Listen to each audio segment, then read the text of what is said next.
Hola, buenos días, buenas tardes, buenas noches. Me llamo Laura Tatiana Vitama Calderón. Soy estudiante de la licenciatura de Ciencias Naturales y Educación Ambiental.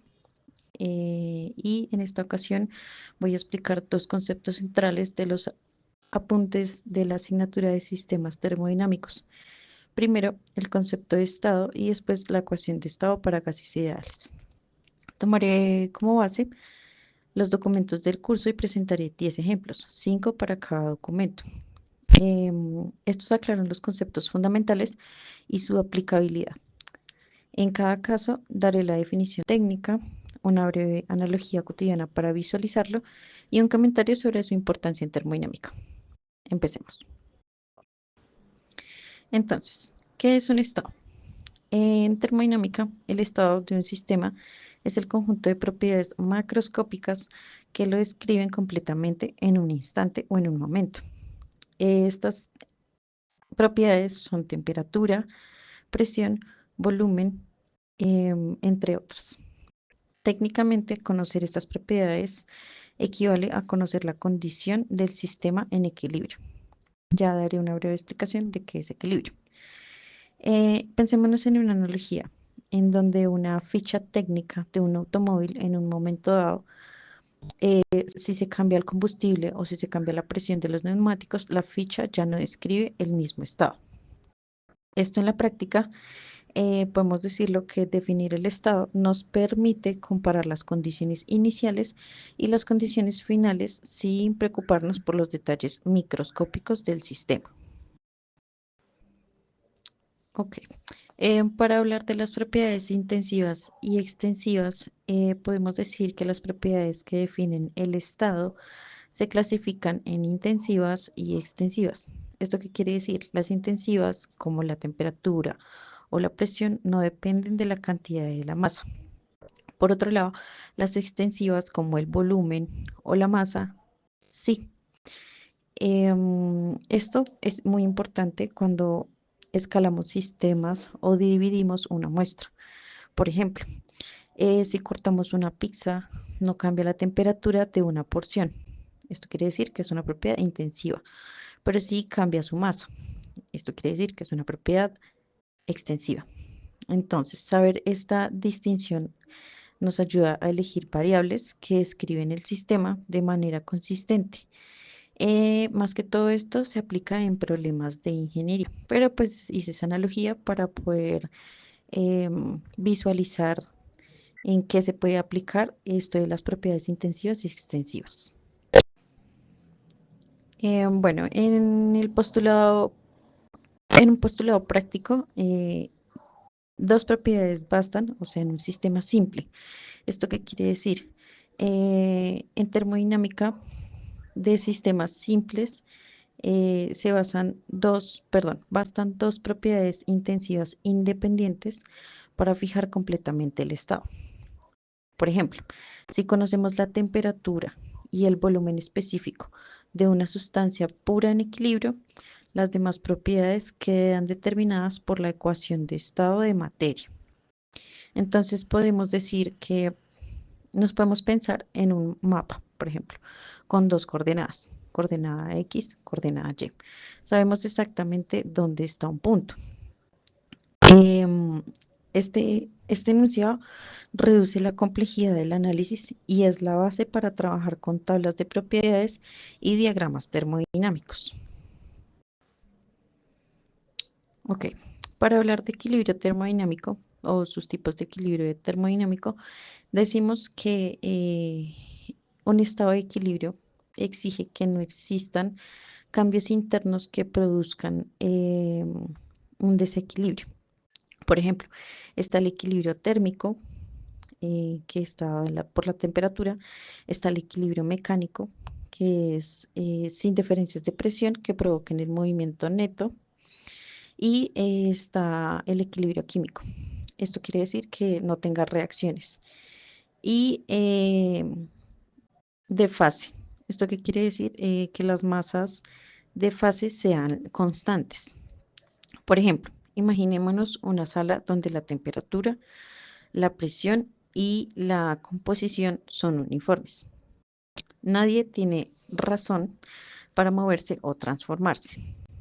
Esto quiere decir que una de las cosas importantes de la termodinámica, o bueno, que la termodinámica hace es que se ocupa de estos estados porque permite las definiciones muy precisas de magnitudes como la energía, los cambios de esta energía, los niveles de entalpía y de entropía de estos mismos sistemas. Continuando y finalizando el primer documento, vamos a definir lo que es el proceso y los ciclos.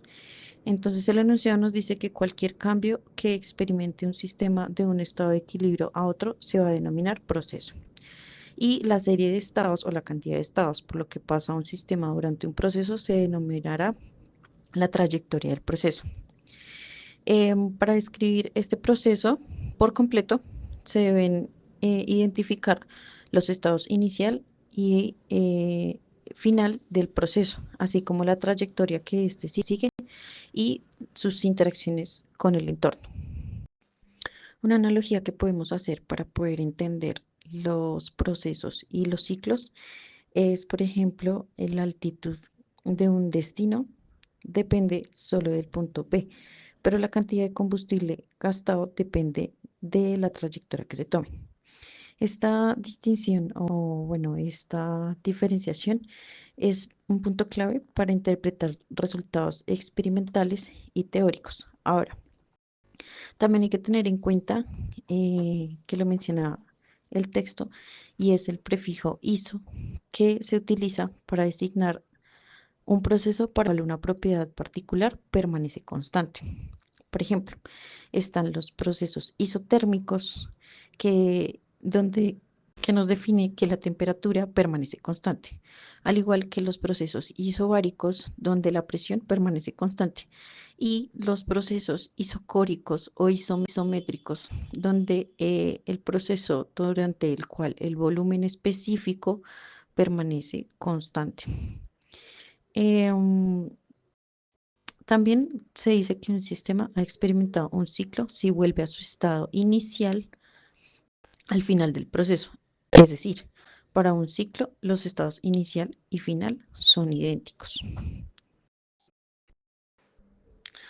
Siguiendo con el segundo texto que es la ley de gas ideal, esto nos dice que la idea central es pensando en los gases, tenemos una ecuación que es igual a PV es igual a R, N por R por T. Esto es una ecuación de estado que relaciona la presión, el volumen y la temperatura para una cantidad fija de gas. No es una ley absoluta, sino una aproximación que unifica las observaciones de la ley de Boyle, la ley de Charles y la ley de Gay-Lussac. Conceptualmente, esto nos dice que si dos de las variables cambian, la tercera debe ajustarse para mantener esa relación. Esto nos permite predecir el comportamiento macroscópico de un gas bajo las condiciones moderadas.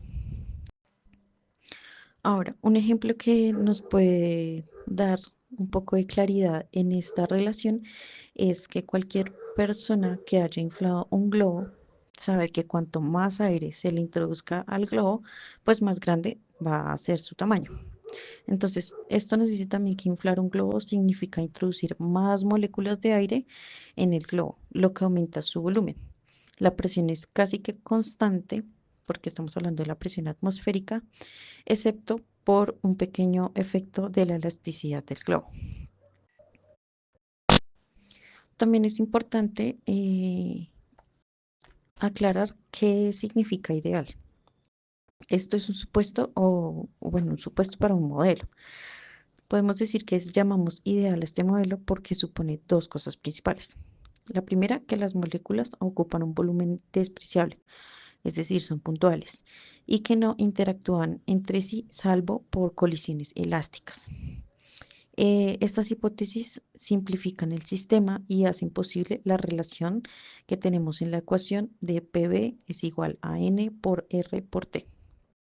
Y una analogía para poder entender es esta ecuación es imaginar pelotas de ping pong que rebotan sin pegarse ni ocupar un volumen significativo. Esta imagen o esta idea funciona bien a baja densidad, pero cuando las partículas se acercan y se atraen, el modelo deja de ser preciso.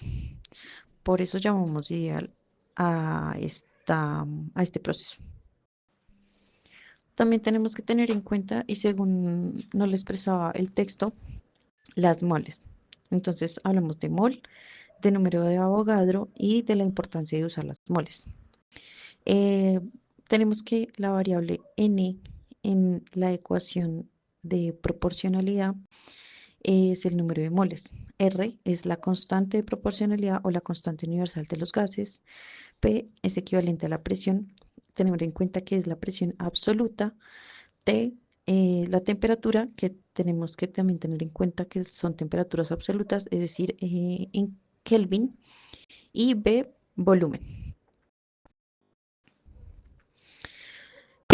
Ahora también tenemos que tener en cuenta la versión microscópica, es decir, la ecuación PV es igual a N por K por T y el origen molecular de la presión. Entonces podemos decir que microscópicamente la ecuación se escribe como le acabo de mencionar, siendo N el número de moléculas y K la constante de Boltzmann. Esta forma deja explícito que la presión es el resultado colectivo de choques de partículas contra las paredes del recipiente. También tener en cuenta que aumentar la temperatura significa una mayor energía cinética, o sea, de movimiento de las moléculas, y por lo tanto más impactos y mayor presión, si el volumen es constante. También podemos hacernos una pequeña analogía, un ejemplo, que es la de millones de pequeñas pelotitas golpeando continuamente las paredes. Esto genera la fuerza que medimos como presión. Es importante también indicar que la ley de gas ideal o la ecuación de estado para un gas ideal se dice que ideal porque los gases reales no siguen precisamente la ecuación de la que ya hemos estado hablando, que es PV igual a N por R por T, ya que en particular a alta presión y densidad o cuando están cerca del punto de licuefacción, pues no se cumple. Sin embargo, pues también podemos decir que a presiones menores que una atmósfera y cuando la temperatura no está cerca del punto de licuefacción del gas, la ecuación es bastante precisa y útil para los gases reales. Bueno, y finalmente para terminar, también hay que tener en cuenta la escala de temperatura del gas ideal, un estándar. Es importante tener una escala de temperatura definida con mucha precisión, ya que estamos hablando de presiones absolutas y temperaturas absolutas expresadas en Kelvin. Entonces, cuando hablamos de la escala de temperatura de gas ideal, esto se basa en la propiedad de un gas, obviamente ideal, de donde la presión es directamente proporcional a la temperatura absoluta. Este es el postulado también de la ley de Gay-Lussac.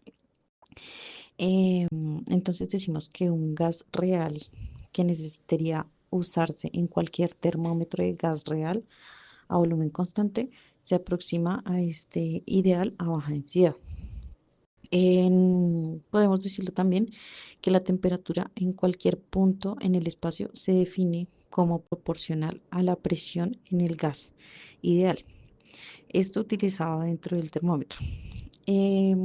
Para hablar de cómo se establece esta escala, pues necesitamos dos puntos fijos. Uno de estos puntos fijos para esta escala de temperatura sería que la presión es cero, la presión absoluta, y la temperatura es cero en Kelvin. Y el segundo punto fijo se elige como el punto triple del agua. Este, como ya lo hemos visto en clase, habla del estado sólido, el estado líquido y el estado gaseoso que existen pues en equilibrio pues en un sistema. Sí, por ejemplo, pues hacemos la analogía siempre en clase con el profe de cuando cogemos un vasito con hielo y este pues presenta estos tres estados de los que ya acabo de hablar. Esto también nos dice que solo ocurre a una temperatura y a una presión única y que pueden reproducir, que se pueden reproducir en diferentes laboratorios pues con gran precisión. Esto también nos habla pues de que deben ser precisos porque como ya lo mencioné, estamos hablando de temperaturas absolutas expresadas en Kelvin y presiones absolutas. Em, ya. Bueno, para concluir, el concepto de estado nos brinda ese lenguaje preciso o, bueno, esas características precisas para describir el sistema en equilibrio. Obviamente tenemos que tener en cuenta las distinciones claves o estas propiedades intensivas y extensivas que están entre el estado y el proceso y pues obviamente los ciclos que hay en este proceso. Ahora, la ecuación de estado de un gas ideal es una herramienta que dentro pues de este lenguaje nos brinda esa aproximación em, que liga obviamente las propiedades macroscópicas como presión, volumen y temperatura, que tiene ese respaldo microscópico en la física y pues que nos ayuda a definir nuestro sistema. Em, Esto también nos da cuenta que es importante comenzar describiendo el estado, o sea, el estado del sistema que medimos y por qué lo medimos. Y luego ahí sí podemos introducir la ecuación de estado como ese modelo que nos conecta a esas mediciones. Em, También es importante tener en cuenta, pues obviamente, las variables, la fórmula y cómo estamos visualizando este sistema. Gracias por ver el video.